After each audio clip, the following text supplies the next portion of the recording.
Audio Jungle.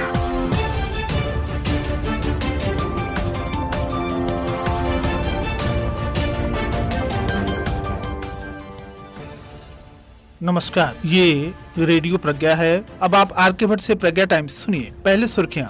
कोविड-19 संक्रमण एवं रोकथाम हेतु जिलाधिकारी की अध्यक्षता में बैठक संपन्न। प्रवासी मजदूरों के लिए संचालित हो रहे हैं स्वरोजगार तथा सवेतन रोजगार की कई योजनाएं। युवक एवं युवती को सार्वजनिक रूप से जलील करने पर पुलिस अधीक्षक सख्त। 2 आरोपी हिरासत में, शेष पर मुकदमा पंजीकृत कर कार्रवाई करने के दिए निर्देश। 20,000 का पुरस्कार घोषित टॉप 10 अपराधी गिरफ्तार। प्रधान पति पर नवीन पति पर अवैध निर्माण कराए जाने का लगा आरोप और जनपद के 7 उर्वरक विक्रेताओं पर की गई कार्रवाई। अब प्रज्ञा टाइम्स विस्तार से। जिलाधिकारी कुशीनगर भूपेंद्र एस चौधरी की अध्यक्षता में कोविड-19 के संक्रमण रोकथाम हेतु कलेक्ट्रेट स्थित जिलाधिकारी कार्यालय के कक्ष में शासन के निर्देशानुसार प्रतिदिन 9 बजे से बैठक आयोजित की जा रही है। उक्त के क्रम में बैठक में जिलाधिकारी ने उपस्थित अधिकारियों को निर्देशित किया कि कॉन्टैक्ट ट्रेसिंग का लाक्षणिक व्यक्तियों की पहचान करते हुए उनकी जांच कराई जाए, जिससे संक्रमित व्यक्ति की पहचान समय से हो सके और उनका उपचार भी किया जा सके। उन्होंने मुख्य चिकित्सा अधिकारी को निर्देशित किया कि होम आइसोलेशन L1, L2 में रेफर किए गए सभी व्यक्तियों के स्वास्थ्य की जानकारी प्राप्त करेंगे। दवा का किट जो निःशुल्क प्राप्त हुआ है उसे संबंधित को उपलब्ध कराया जाना सुनिश्चित किया जाए।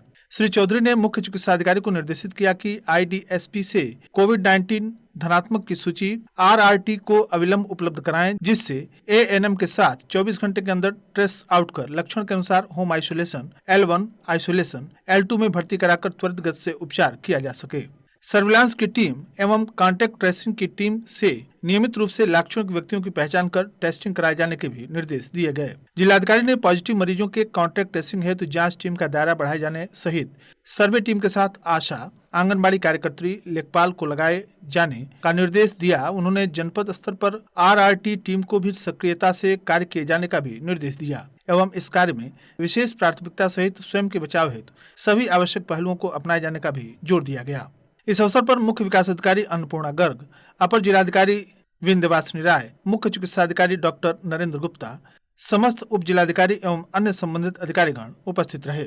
वैश्विक महामारी कोरोना के कारण देश तथा प्रदेश के अलग अलग हिस्सों से बड़े संख्या में प्रवासी मजदूर पलायन कर अपने घरों को आए हैं। इन परिस्थितियों को ध्यान में रखते हुए सरकार के द्वारा कई योजनाएं संचालित की जा रही हैं, जिससे उनके परिवार का भरण पोषण हो सके तथा उन्हें रोजगार भी मिल सके। मुख्य विकास अधिकारी अन्नपूर्णा गर्ग ने जानकारी देते हुए बताया कि जनपद में समाज कल्याण विभाग विकास, ग्राम विकास विभाग, जिला नगरीय विकास अभिकरण डूडा, जिला खादी ग्राम उद्योग बोर्ड एवं सेवा योजना विभाग के द्वारा कई योजनाएं संचालित की जा रही हैं। समाज कल्याण विभाग विकास के द्वारा पंडित दीनदयाल उपाध्याय स्वतः रोजगार योजना के अंतर्गत दुकान निर्माण योजना, लॉन्ड्री एंड ड्राई क्लीनिंग योजना, टेलरिंग शॉप योजना संचालित की जा रही है, जिसमें पंडित दीनदयाल उपाध्याय स्वतः रोजगार योजना के अंतर्गत आवेदक की इच्छा के अनुसार रुपए 25,000 से लेकर 15 लाख तक के ऋण उपलब्ध कराए जाएंगे। इस योजना के लिए आवेदक का अनुसूचित जाति का होना आवश्यक है। दुकान निर्माण योजना के अंतर्गत कुल 78,000 रुपए उपलब्ध कराए जाएंगे, जिसमें से 10,000 रुपए का अनुदान तथा 68,000 बिना ब्याज के दिए जाने हैं। इसमें पात्र व्यक्ति के लिए 13.32 वर्ग मीटर भूमि व्यवसायिक स्थल पर होना आवश्यक है। लॉन्ड्री तथा ड्राई क्लीनिंग योजना के अंतर्गत आवेदक को 2.16 लाख लॉन्ड्री के लिए तथा 1 लाख ड्राई क्लीनिंग के लिए ब्याज मुक्त ऋण उपलब्ध कराया जा रहा है, जिसमें से 10,000 रुपए अनुदान भी है। इसके लिए आवेदक का धोबी या अनुसूचित जाति का होना आवश्यक है।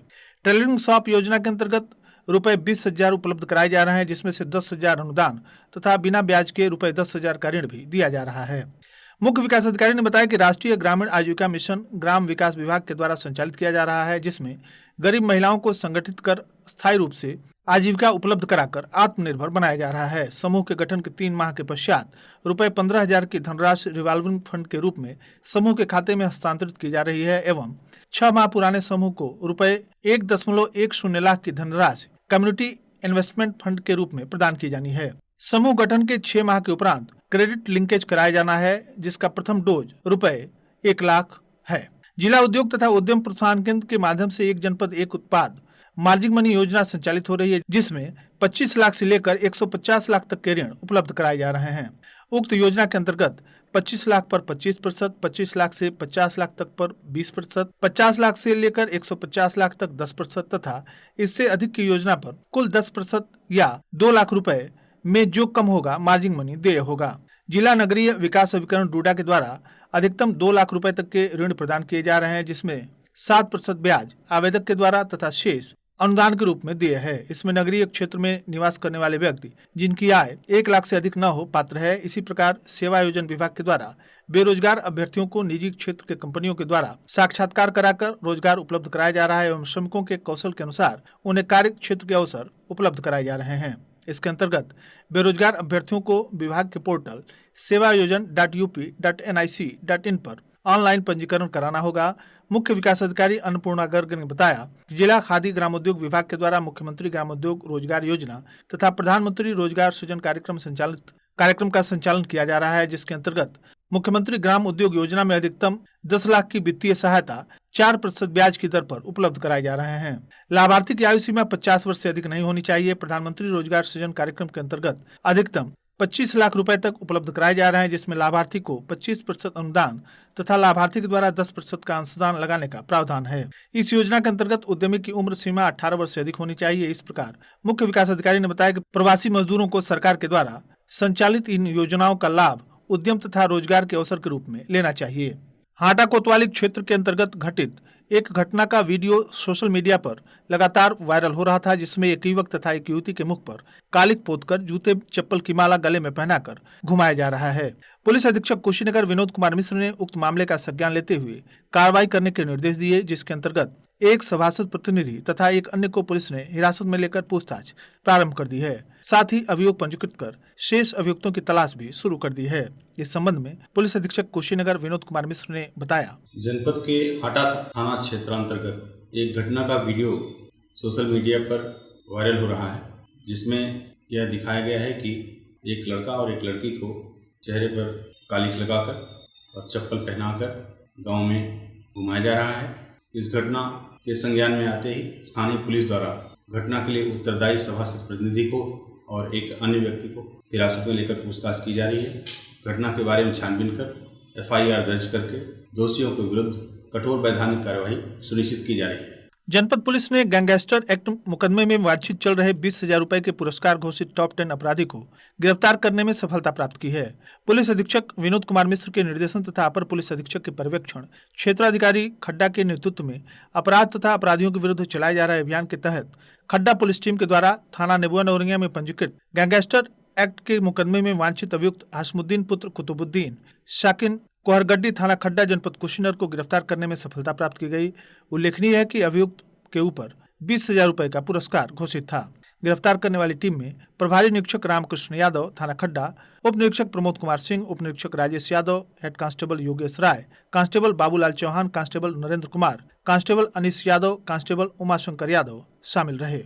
अहिरौली बाजार थाना क्षेत्र के ग्राम भलोही में प्रधानपति श्रीपति पुत्र सुखारी के द्वारा नवीन प्रति भूमि पर अवैध निर्माण कार्य करने का आरोप लगा है, जबकि इस भूमि का मुकदमा उप जिलाधिकारी हाटा के न्यायालय में लंबित है। गांव के ही धीरज सिंह पुत्र राम सेवक सिंह ने उप जिलाधिकारी हाटा को एक प्रार्थना पत्र सौंपकर बताया कि गांव के नवीन प्रति की भूमि पर जिसका राजी नंबर 403 और रकबा 4 डिसमिल है, उस पर अनाधिकृत रूप से श्रीपति पुत्र सुखारी ने कब्जा कर रखा है और उस पर निर्माण कार्य कर रहे हैं। इनके द्वारा गांव सभा की इस भूमि पर कब्जा करके गांव सभा के राजस्व को नुकसान पहुंचाया जा रहा है तथा गांव में विवाद होने की आशंका बनी हुई है।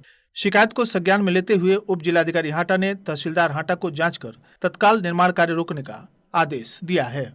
जिला कृषि अधिकारी प्यारेलाल ने बताया कि उर्वरकों की बिक्री POS मशीन के माध्यम से जनपद के यूरिया उर्वरक के टॉप 20 बायर्स एवं फ्रीक्वेंट बायर्स की सूची उपलब्ध कराते हुए जांच कराकर जांच में दोषी पाए जाने वाले उर्वरक विक्रेताओं एवं संदिग्ध नियमित फ्रीक्वेंट क्रेताओं के विरुद्ध उर्वरक नियंत्रण आदेश 1985 एवं आवश्यक वस्तु अधिनियम 1955 के अंतर्गत कार्रवाई कराने की अपेक्षा की गई है। तत्क्रम में messrs Vijay Kumar, Sushil Kumar Sewarhi, messrs IFFDC कृषक सेवा केंद्र नौरंगिया, मेसर्स IFDC कृषक सेवा केंद्र मठिया खड्डा, स्वास्तिक खाद भंडार बाणीपुल कस्या, मेसर्स सिंह उर्वरक बिक्री केंद्र बहुआस मोतीचक, मेसर्स AIFFDC कृषक सेवा केंद्र सेवरही, मेसर्स हरिओम खाद भंडार देउर चौराहा सुकरौली के द्वारा POS मशीन से अपने रिटेलर ID ने नान आधार के द्वारा ज्यादा मात्रा में यूरिया उर्वरक की बिक्री की गई एवं FMS के प्रावधानों को ध्यान में न रखते हुए मनमाने ढंग से यूरिया उर्वरक की बिक्री की गई, जिससे इनकी सत्यनिष्ठा संदिग्ध प्रतीत होती है। जो उर्वरक नियंत्रण आदेश 1985 का स्पष्ट उल्लंघन है। उन्होंने बताया कि उपरोक्त आरोप में अधिसूचित प्राधिकारी उर्वरक नियंत्रण के आदेश 1985 में दी गई व्यवस्था के अनुसार उर्वरक विक्रय पात्र तात्कालिक प्रभाव से निरस्त करते हुए आदेशित किया गया है कि उर्वरक बिक्री केंद्र पर उपलब्ध स्टॉक का निस्तारण 30 दिन के अंदर करते हुए इस कार्यालय को लिखित रूप से अवगत कराएं तथा साथ ही POS मशीन इस कार्यालय में अनिवार्य रूप से जमा कर दें। यदि निर्धारित अवधि के पश्चात उक्त उर्वरक विक्रेता के द्वारा उर्वरक व्यवसाय करते हुए पाया जाता है तो उनके विरुद्ध आवश्यक वस्तु अधिनियम 1955 के अंतर्गत प्रथम सूचना रिपोर्ट दर्ज करा दिया जाएगा, जिसका संपूर्ण उत्तरदायित्व विक्रेता का होगा। जिलाधिकारी भूपेंद्र एस चौधरी ने बताया कि दिव्यांगजन सशक्तिकरण विभाग के द्वारा संचालित दिव्यांगजन शादी विवाह प्रोत्साहन पुरस्कार योजना के अंतर्गत वित्तीय वर्ष 2019-20 से वर्तमान वित्तीय वर्ष 2020-21 1 अप्रैल 2019 से 31 मार्च 2020 के मध्य जिन दिव्यांगजन की शादी हुई हो ऐसे दिव्यांग दंपति दिव्यांगजन शादी विवाह प्रोत्साहन पुरस्कार हेतु ऑनलाइन आवेदन कर हार्ड कॉपी समस्त संलग्नकों के सहित कार्यालय दिव्यांगजन सशक्तिकरण अधिकारी विकास भवन रविंद्र नगर धूस कुशीनगर को उपलब्ध करा सकते हैं। जिलाधिकारी ने बताया कि वर्ष 2020-21 हेतु जनपद कुशीनगर के 38 दंपतियों को लाभान्वित कराने का लक्ष्य निर्धारित है। उन्होंने बताया कि दिव्यांगजन शादी विवाह प्रोत्साहन पुरस्कार योजना के अंतर्गत दंपति में युवक के दिव्यांग होने की दशा में ₹15,000, युवती के दिव्यांग होने की दशा में ₹20,000 एवं युवक तथा युवती दोनों के दिव्यांग होने पर ₹35,000 धनराशि निर्धारित है। जिलाधिकारी ने उक्त योजना के लक्ष्य पूर्ति हेतु समस्त उप जिलाधिकारी, खंड विकास अधिकारी, समस्त अधिशासी अधिकारी, नगर पालिका, नगर पंचायत को अपने स्तर से प्रभावी कार्रवाई किए जाने का निर्देश दिया है। और अंत में सुर्खियां एक बार फिर। कोविड-19 संक्रमण एवं रोकथाम हेतु जिलाधिकारी की अध्यक्षता में बैठक संपन्न। प्रवासी मजदूरों के लिए संचालित हो रही है स्वरोजगार तथा सवेतन रोजगार की कई योजनाएं। युवक तथा युवती को सार्वजनिक रूप से जलील करने पर पुलिस अधीक्षक सख्त, 2 आरोपी हिरासत में, शेष पर मुकदमा पंजीकृत कर कार्रवाई करने के दिए निर्देश। 20,000 रुपए का पुरस्कार घोषित टॉप 10 अपराधी गिरफ्तार। प्रधान पद पर नवीन पट्टी पर अवैध निर्माण कराए जाने का लगा आरोप। और जनपद के 7 उर्वरक विक्रेताओं पर की गई कार्रवाई। इसी के साथ प्रज्ञा टाइम्स का ये अंक यहीं समाप्त हुआ। नमस्कार।